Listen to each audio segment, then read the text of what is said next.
How to download and play UFL on Xbox, PlayStation, and PC. Hey there, welcome to the channel and let's get right into this tutorial.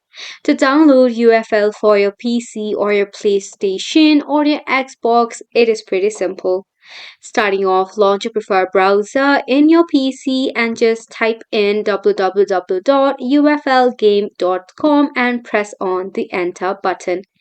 This will redirect you to a new page that is the official webpage of UFL. Now over here, if you wish to download it for your PS5 and Xbox series, you can do so. In the top right corner, you will see this icon that is play for free. If you are using your PC, you can just check out the version in Steam as well. Now, if you prefer for your PS5 or Xbox, just go ahead and click on the PS5 or the Xbox.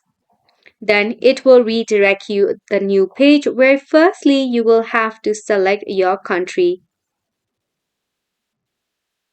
Once you have selected, now next step is to sign in to your PlayStation.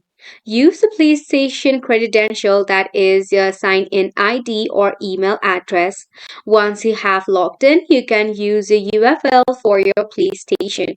Now, if you have your Xbox just like before, click on the Xbox icon. There you have to select your country. If it asks for, then again enter credential of your Xbox and sign in into your Xbox account. After which you'll be able to enjoy your UFL in your Xbox. If you are using your PC, don't forget to create an account for your Steam where you can enjoy your UFL for your PC as well. Hopefully this was helpful to you. Thank you so much.